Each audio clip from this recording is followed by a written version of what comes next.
Hello, I'm Ellie, host of The Healthy Practice. Today, I'm delighted to be joined by Sarah Rees. Sarah is a BABCP accredited cognitive behavioural therapist running her own private practice. She also provides resources to therapists and hosts the fantastic podcast Ask the Therapist. In this episode, we're going to be tackling the new technology that's captured all of our attention and dominated headlines this year, and that's AI, or artificial intelligence. From ChatGPT to marketing to data breaches and all the ethical concerns that AI comes with, we're going to cover it all. We know that running your own practice means you're often looking for ways to increase efficiency, but how can we do this and keep ourselves covered at the same time? Let's dive in.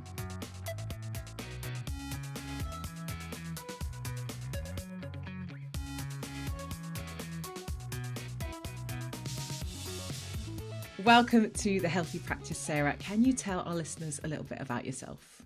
So my name's Sarah Rees. I'm, like you say, a cognitive behavioural therapist. I'm also trained in EMDR and CFT as well.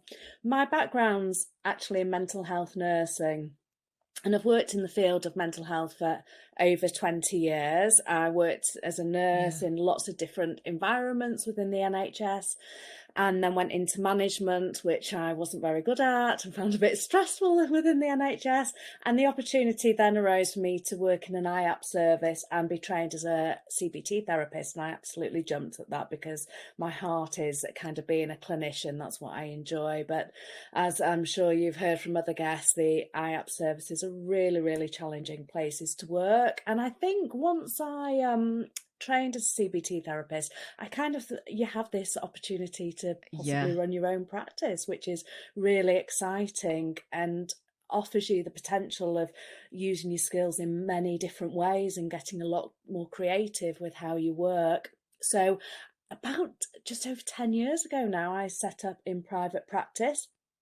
And I did both for a while. And at the time, there wasn't much out there. There was no resources at all. So I quickly started, I used to write blogs, which I've done for a long time for my business. But I also started writing blogs for therapists and mentoring therapists, setting up in private practice. So I've been doing that for the last 10 years. And over the last year, where I'm at the moment is I work 3 days a week in Wilmslow in Cheshire. I've got a therapy office there that I run with a few other, I run it and I have a few other counsellors and therapists that work with me. I host a podcast, Ask the Therapist, and I run a community for therapists in private practice called Therapist Corner, which is on Substack, quite a new platform. That's great. So there's about 2,000 of us on there at the moment. It's growing. I know it's huge. It's growing. There's a massive growth in therapist training and therefore coming into private practice, all wanting more of a portfolio career. And over this last year, all the blog posts that I've been writing, I've put into a book and obviously expanded them, and I've written the Therapist Guide to Private Practice, which will be out in 2024 with Routledge. Amazing. Would you know what month it's going to be out? I think we're going to aim for the BABCP conference, which is in July. Amazing. So kind of June. So yeah, depending on the edits. So I know, this is it. You try and get you try. I mean, it's like that with everything, isn't it? You try and set a date and then it always ends up being delayed with like something or other. yeah, it's my first book. It was intense, so we'll see what comes back once they have a read over it. But, amazing. How long did it take you to write it? It took me a full year. I hoped for about 10 months, but it was a year. Yeah, and I feel really anchored. You've got all this now. time. Don't know what to do with myself. It's a really strange time. Oh, that's amazing, Sarah. Oh, we'll keep an eye out for that and let us know when it comes out, because we'll have to let our listeners know. Yeah, they'll be really interested, because that's exactly what our listeners are looking for. So how to set up, how to get going, because there's so much stuff when you train that you're not taught and you don't learn about. And I think that's where people hit stumbling blocks, isn't it? You know, they're taught the therapy side, but maybe not the business running side. So absolutely. So we're going to be talking about AI, and I think there's a balance to be struck here. about the good and the bad of AI. So we'll look at both sides, but to kick us off, you recently authored an article titled Exploring AI in Therapy, How I'm Using It in My Practice. So I love the article, and how are you using it in your practice? If you could share with our listeners, that'd be great. I think it came about because I don't think I would have got into it so quickly had I not been writing the book, because it was about 2 months after, and it was kind of like, I was like, wow, this is amazing. And then quite quickly saw some of the downsides to it, in that had I used it with the whole entire book, it would have sounded quite robotic. But I think because I was using it in that way and writing a lot, I was using it every day. And I think that's been really useful for me. And I'm using it every day in my practice. So we're just in the morning now, but I thought, how have I used it this morning? Because the app is open all the time. I use ChatGPT. I've used it this morning for social media content. It's written some posts for me. But what I tend to do is I think of an idea, I write it out myself, and then I'll upload it into ChatGPT. I'll copy and paste it over. It's helped me generate some keywords so that my content that I put out there is optimized. And sometimes with Pinterest, you have to, that's what I've been doing this morning, you have to write in kind of 200 words. And it's hard to condense your stuff. So it's done some of that condensing for me. I use it for workshop development, for resources, for letter writing, just so much. Every day I use it. That's amazing. And actually, I write a lot of stuff for write up for the blog, and I use it every day as well now. It's like part of my process. I don't ask it to write a blog post for me, but I use it for outlines. I use it for social media, stuff like that. So it is really good. And I think if there's ways that you can use it like sensibly, it works really well. It's just knowing what to put into it, isn't it? Sometimes, like giving it its task, or whatever it's called. It's cues, yes. It's cues, yeah, that's it, yeah. Yeah, and I found the best way to just write something quite scrambly, but get your ideas and your personality out there, and then copy and paste it into ChatGPT or whatever platform you're using, and say, can you expand this in my style and tone? And then it'll write like you. Yeah. My one that I use a lot is, can you make this a little bit clearer, give it a bit more clarity? Because sometimes my writing can be a bit rambly, so I quite like that. It just strips out all the unnecessary stuff, and it's lovely for that kind of thing, and it really makes your process a lot quicker. Yeah. Can you give us a brief rundown of the different types of AI that we could be using, and what they are, what they do, and what their main differences are? There's so many different types of AI, and I feel like by the time we record this and put it out there, there'll be 10 more. Yeah. There'll be more. It's going at such a pace, isn't there? But there's the different types of AI there's reactive AI that's very responsive to the information that you put in there, and it's been programmed to follow rules. Think chatbot bots and gaming, and you can play games and chess and stuff like that, where you give it some information and it will learn on that. There's strong AI, which is it will develop and learn at a much faster rate. So you give it information and it kind of expands on that. But we don't know how it will do that, or in which ways it will go, which is a scary thing, because it's learning at such a rate we can't keep up with it. So, I remember, I think it was Elon Musk talking about it being like a 3-year-old, and then a week later it was like a 15-year-old, and then it's done a degree.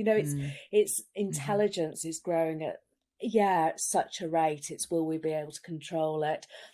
There's rule-based AIs, and then there's voice recognition AIs, or AIs that look at imagery. There's something called Midjourney, and I uploaded just for fun on my Instagram a while ago a profile picture of myself, and I said, "Oh, can you make me look more like a therapist?" I thought I could use it for my my website homepage, and what it gave me back was really interesting. I had a lot of fillers and Botox. That's all I can say. Oh my God, really? So Yes. that's really odd. So it changed your face and not anything else? Well, it didn't work with my hands. I had like claw-like hands, if you look closely, and what it thought I really needed was fillers in my lips and loads of Botox. And I was like, oh my God. And I Yeah, looked at it and I was like really I disappointed know. quite Thanks, quickly. AI. When I looked in the mirror, I was like, oh my God. And I thought, That's really oh weird. no. It's awful. And I can imagine Mm. using that and then a client walking in the door and them going, Yeah, yeah. it's interesting. It doesn't look anything like a profile picture. I know the images are strange. I've found when I've really not looked at them that much, but I always think they're a bit Yes. weird and a bit scary. Yes, I've moved away from it quite quickly. Yeah, I bet you did. I think the text generation's probably better than the images, but I mean, again, I could be behind by now Yeah. because I haven't looked at it in such a while. But No, I know that I've seen some people using Pixar make me mm, into a mhm, Pixar character, and I think they're really cute. I think there's a fun way to use it, And then I've seen some images of celebrities where it's not mm, them, but it really looks like mm, them having a fight, or there was ones of Trump being arrested, and it wasn't real. And I was like, oh my God, how can we tell? that's scary, isn't it? And the voice ones as well. There's voice creation ones. Yeah, yeah. Okay, so there's loads of Yeah, different ones that we can be using, but I yeah. imagine as therapists we're going to be using the text ones and the report generation stuff like that. Is that right? Yeah, and maybe, for a CBT therapist for exposure therapy, it's Yeah. faffing around looking for scary spiders on the internet or pictures of injections and stuff. People come with fears that they've created in their imagination, and we can get those out now and do exposure therapy to them. So I think there's some exciting ways of working with it. That's really cool. I didn't even think about that. That's interesting. Yeah. So there's some imaginative ways that you could be Yeah, using it. yeah, Yeah. Do you have any major concerns from an yeah. ethical perspective? So I've seen lots of articles recently where practitioners are maybe inputting private medical notes into AI chatbots so it can write up patient records and stuff like that. But would something like that violate GDPR? Well, you have to in your therapy agreement make your clients aware about where you're putting their data, and you have to know that any platform you put confidential data Mm, on is secure and bound by GDPR processes and regulations. I would not be putting any mhm. confidential information onto a platform that you don't know about. You wouldn't, it's like putting it, just leaving it in a cafe for a Yeah. while, Yeah. and these platforms are new, and the problem with new platforms is that we don't know what the errors are as yet. So I absolutely would not. I am using it for, say, write me a generic discharge letter for somebody with depression and not put any Mm, identifiable information in, and it'll come back with stuff. So generic letters. I'm using it for protocols for my private practice. I had to write a fire protocol. The fire people came around and were like, you need to update your fire protocol. I was like, what is even that? And yeah. it could give me one quite quickly. So some protocols and things to get. I would use AI as your assistant, and generally with human assistance, and we have data processing agreements. So there is we know the way we're both going to protect data. Now, because you can't have that with ChatGPT and AI, you wouldn't be giving it any confidential information at all. No. So yeah, just generic stuff. And that was actually going to be one of my questions to ask you is can you create just a letter that is very generic, but I Yeah. suppose you wouldn't be able to create a letter for somebody with a very specific condition that could possibly be tracked back to them or No, but you can do the generic ones. I've got a student that needs a little bit more support at university. Give me a letter around that, and then you can input your own kind of mm, the client's individual data and what you need to. So I think it kind of speeds up the creation process in that it can put a lovely letter Mm. for you together in like 5 seconds, and then you copy and paste that, put it into your Mm-hmm. secure Mm-hmm. system, like write-ups, really secure, and is highly regulated, and then you can tidy it up from there. Yeah, that's good. Yeah, because you're not. That's the other great thing about AI. It'll give you something that you can then edit to make your own, to change. So it's just a really, really quick way to do Yes. a draft, really, isn't it? That you can then change for yourself. And the quickest way I found to do my notes, because therapists struggle with their notes and keeping Yeah, on top of them, yeah. is to open the Write Up app Mm-hmm.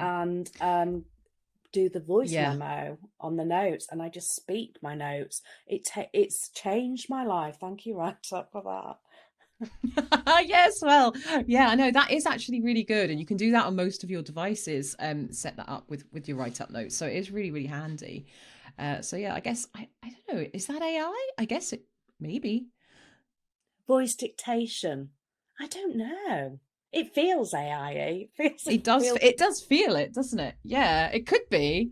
I don't know what the umbrella is for AI. I don't know what the I wonder if the AI bit is that, that it's interpreting what I'm saying, and it might come up a bit jumbly, but then it puts it all mm. right and helps me make sense. So I think that's the clever.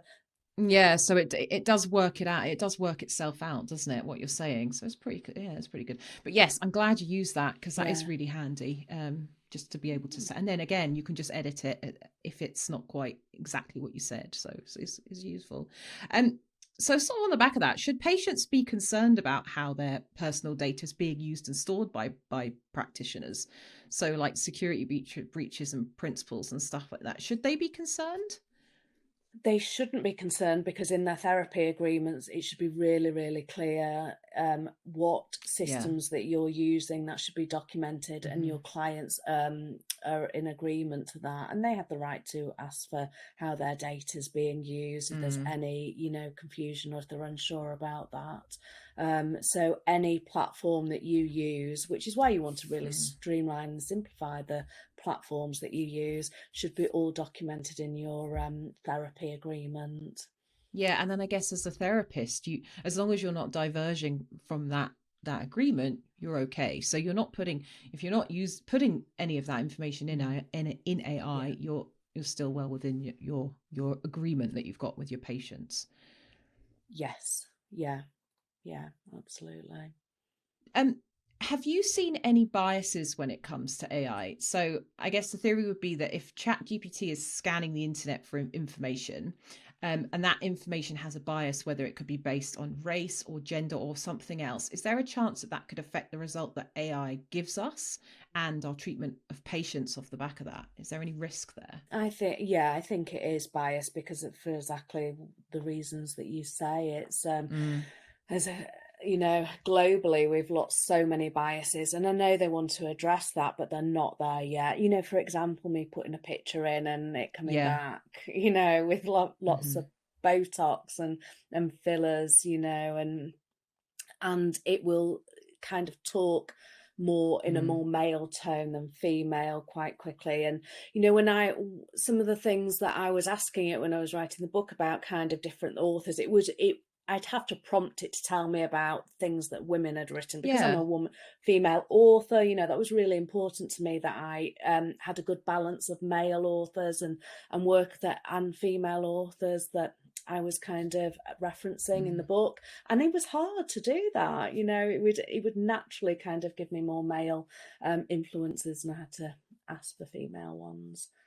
Mm-hmm. Yeah, so that's definitely something to look out for. Yeah, I know a lot of the platforms like Google recognize these bias, and they are putting in their kind of, I don't know what you'd call it, kind of guidelines that they want to kind of correct those biases, but they Mm-hmm. recognize that they're not there yet. So you have to be aware of that. It's not accurate as well. It's like treat Mm-hmm. it as a human. It's not a robot that knows everything. It is an assistant, creative Yeah, assistant. and it is just getting its information off the internet, and as we all know, not everything you read on the internet is true. So it's very Yeah, it's to be taken very carefully. I guess if you're No. looking for statistics and things, always check, double check them yourself. Yeah, and the information that does well on the internet is stuff that's got a lot of controversy behind it and that is quite black and Mm. white. So you definitely get to see that in the information it throws out. Hmm. From a slightly more end of the world angle, do you have any concerns that AI could be used to replace real therapists? Like, would that ever happen? And what would be the problems? It wouldn't happen, would it? I don't. I think it's going to be. I think there's lots of information that goes on that is shared and not so much knowledge therapists have that is just held behind the therapy door, and I actually think that's a real shame, and that's one of the reasons I put quite a lot of information out there, and that I'm on Substack at the moment, and kind of from that, a number of therapists have set up their own Substack and other ways of kind of sharing their knowledge, because not everybody is ready for therapy, and there's lots of stuff that, especially in CBT, practical strategies Yeah. and tools that I think we should be taught at school. So, I think there's some exciting ways to use it, but, there's an intrinsic human kind of value. We are a social species. We need to be sat in front of somebody else.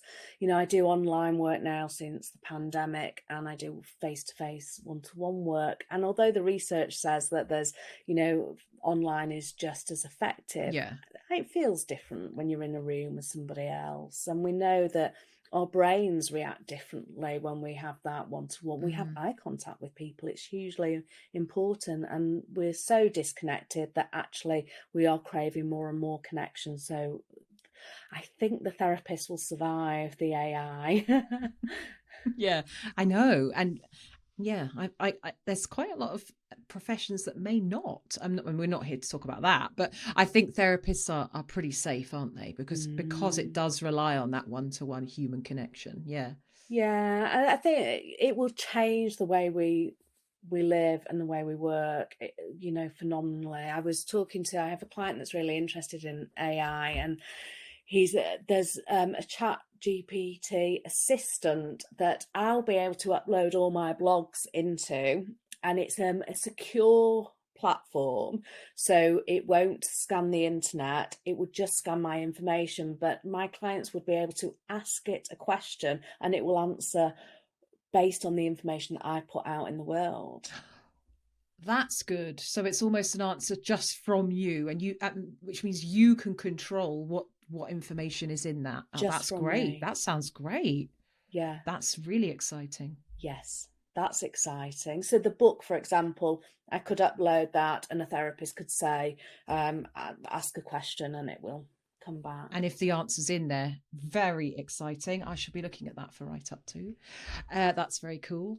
Um, Yes, we would like that on Right Up. I know. I know. So right, let's move on to happier things with AI. How can it be a really useful tool for therapists? We've kind of Yeah. touched on it. What are some of the benefits of AI to therapists and private practitioners' workflows, for example? Well, letters and things like that will get a lot easier, confidentiality in mind. We organising our diaries and scheduling people in can be done through AI using the chat bots.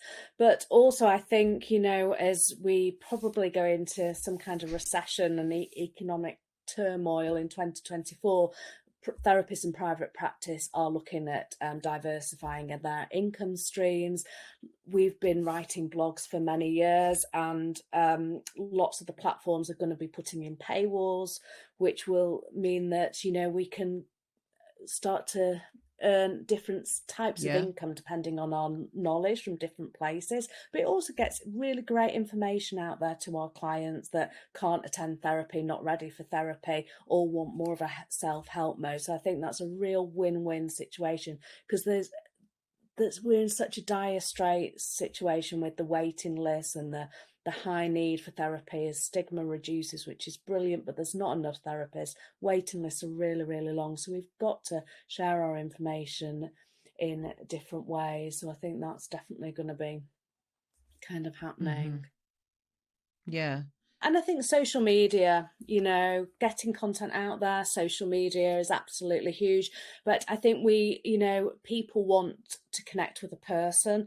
And if you use AI too much, you will sound like a robot and nobody will connect with you.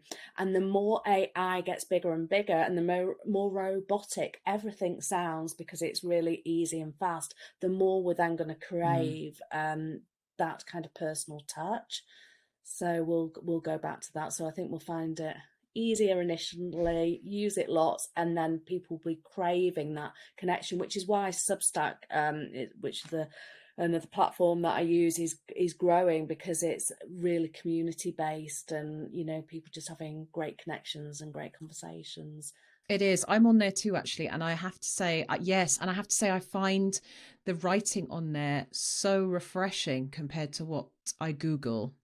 Yeah, because you can tell that it's So actually come nice. from somebody's own heart and Yes. brain. Yeah. And yeah, it's really good on Substack, and you can find almost anything on there Absolutely. that you're interested in. So yeah, I would recommend it to anybody.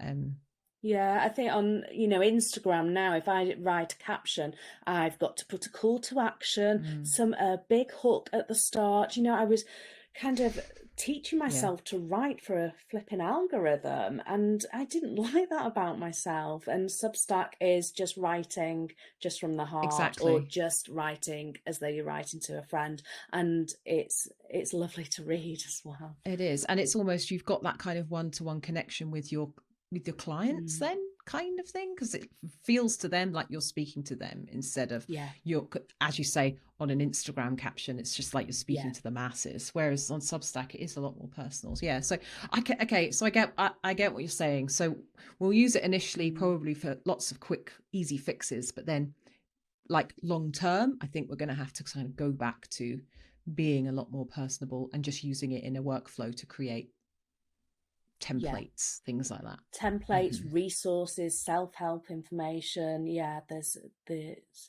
and your website copy as well. That's a great place. But again, you want to infuse it with your personality. Yeah, just be really, really careful with it. I just want to ask you your opinion. If you were to Mm. use it, or if a therapist were to use it to write a blog article for their website, for example, is it as good as them writing it themselves, or is it a blend of the two? Like, what have you found when you've tried to write a blog post, or have you tried to write a blog post with it? I write lots of blogs. I do one a week for Hmm. Therapist Corner, and I do two a month for my website to improve the traffic to my website. So I do lots of, Hmm. and I think it's amazing for idea generations, for generating ideas. Um, it's amazing for kind of coming up with a structure of a blog post. But then definitely, I don't think you can get away from spending some time just writing and just being you, and then kind of Hmm. helping AI will help you structure that and shape it.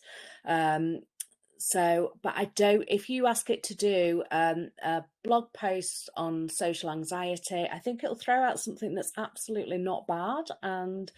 But will it, if you think about what you want your content to do for you, often it is about building the know, like, trust factor, helping. Our job in private practice is to empower our clients to make a really good choice about the therapist that they choose that's right for them. Mm. And that's the service that our content's doing. And if you're getting something else to write it for you, you're not helping them Hmm. decide if you're the right therapist for them. You just, same as any other content on the internet, and that's not the point.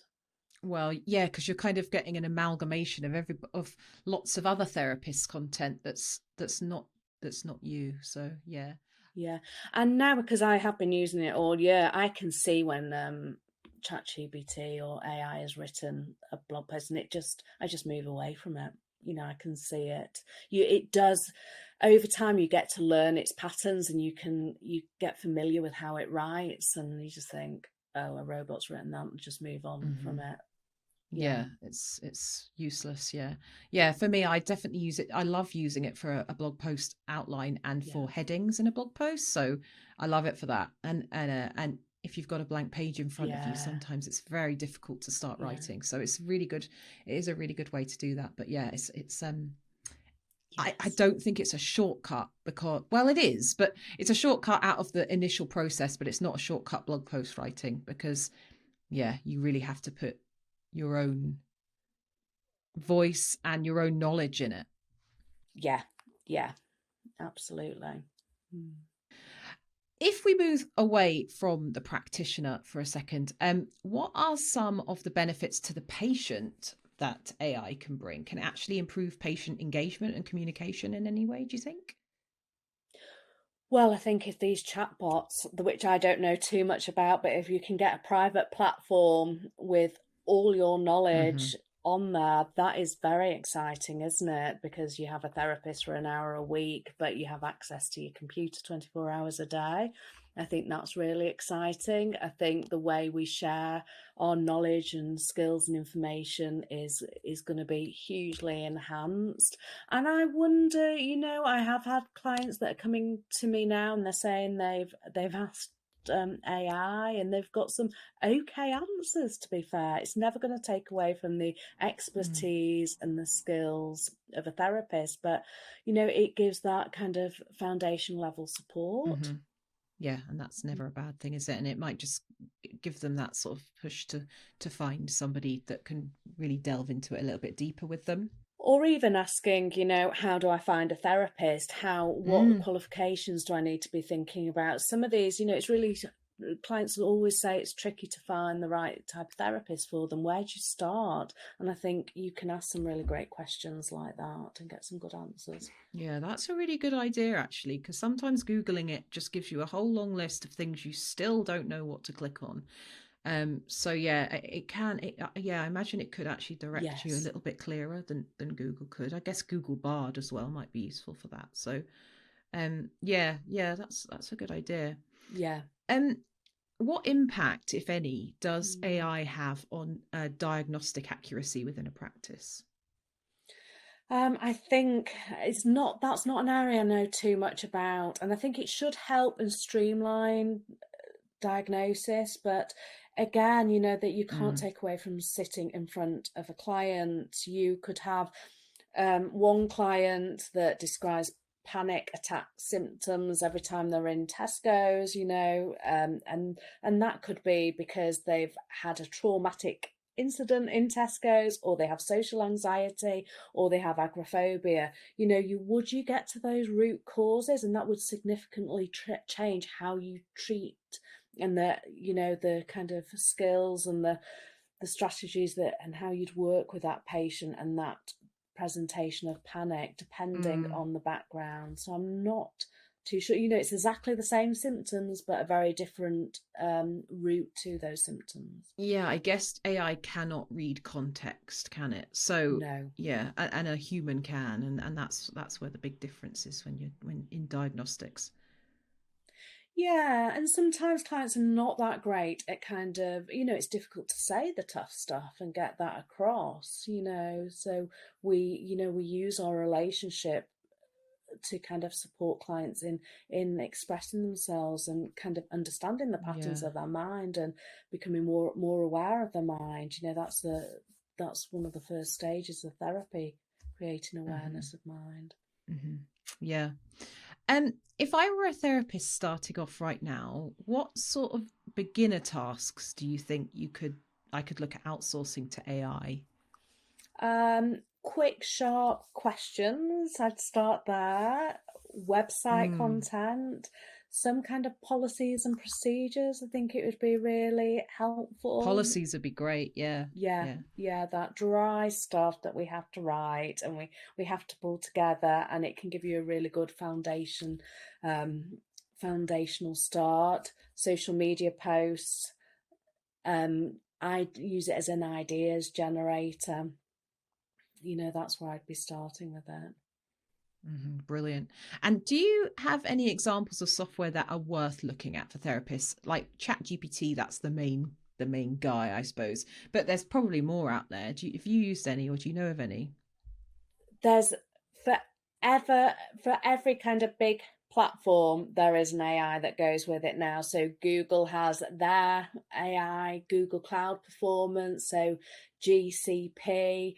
There's IBM, Watson, Amazon has got Amazon Lex. There's Pi, which is an interactive one. So you ask Pi a question and it will answer you. And some people have been finding that quite supportive, especially if you're in private practice, you work alone, you have a little assistant that literally will speak. So that's good. Pi I'm going to look at PI. that one. Yeah. Midjourney. Yeah, have a look at that. It's quite addictive. Midjourney and Lens are there more for graphics and imagery, and putting some of I can totally see now when an image is AI generated. I don't think we could a few weeks ago, but if you want a good image for your blog posts, I think it's great. And for we talked about exposure therapy.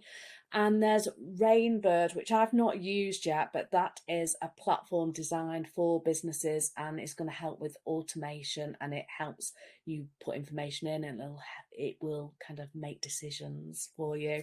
I'm not there with it yet. It's still my assistant. Yeah. Yeah, I think it's really good. I think it's going to change the way we work forever. And it's just getting used to it all, isn't it? And exploring it all.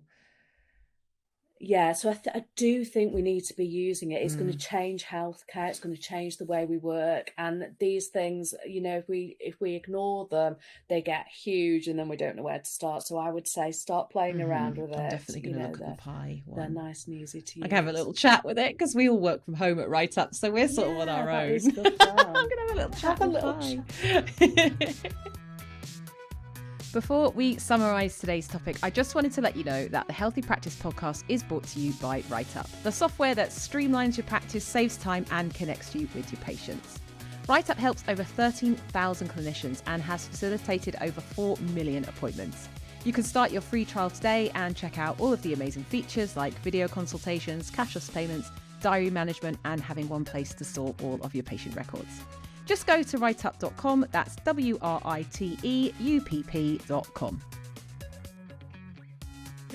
So I just want to sum up then our conversation quickly for our listeners. The different forms of AI in a couple of sentences, what are they? So they are, in a very basic level, kind of very reactive, and then the intelligence of it increases, so they can understand information in different ways, they can automate your workload, and then on the higher level they can make decisions and judgments for you. That's kind of a way to look at it, like kind of see it as like toddler through to adolescent brain power. It's perfect. And the pros of AI in private practice and how it can help, how could you sum that up? It's going to streamline our workload. It's going to help us get really good information from behind the therapy door out to many more people. It's going to give people our clients a platform to ask some of those questions that they might not want to ask out loud, and help them, educate them around the world of therapy. So I think there's a lot of benefits for both sides. Yeah. And finally, the ethical considerations, specifically GDPR, I guess, that need to be taken into account. What do we need to remember? That it's no different from working with a human, that, you wouldn't just give anybody your confidential information, and you need to see every single platform on the internet as kind of another person, unless you really know how you've got data policy, data processing agreement needs to be in place, and you need to be really clear about how they are working with your data to meet the GDPR and data protection guidelines. So that has to be, your number one consideration. And I wouldn't be putting any confidential information on any platform that you don't know. At all, no at all, no. Yeah, and you're right, it's exactly the same as just saying to somebody on the street, could you type this up for me, and have all their names on it. It's exactly like that. You wouldn't do it. So before I let you go, Sarah, if you were in the audience right now and you wanted to dip your toe into AI, where would you start? What task would you set yourself today? I would go into GPT, and I would maybe go to our websites. We constantly need to be, they're like our storefront. We constantly need to be nurturing them, updating the content. Maybe get your about page and just put it in there and say, could you, in the same style and tone as this, could you update this for me? And just see what it comes back with, and just say, could you clarify it? Could you pull out some key points? How would you expand it? Make it more friendly, make it more professional, and just play around with your own content. That's a really good idea. And actually on that, something I've done this week is I've put in a blog post and said, could you pull out a couple of key quotes from this? And then you can make them big with it throughout your content. Nice. And it looks it breaks up the writing. So I was like, oh, that's quite fun. And it's good because it's just using your content to do it. Yeah. So that's another thing you can ask it to do. Pick out key points and quotes and stuff. It's good. Yeah. I think just have fun with it is the thing, nice, isn't it? Yeah. Just play with it with your own content. Yeah, your own website. Yeah, play with it. That's play a really with it. Idea. Yeah. Where can our listeners follow more of your work?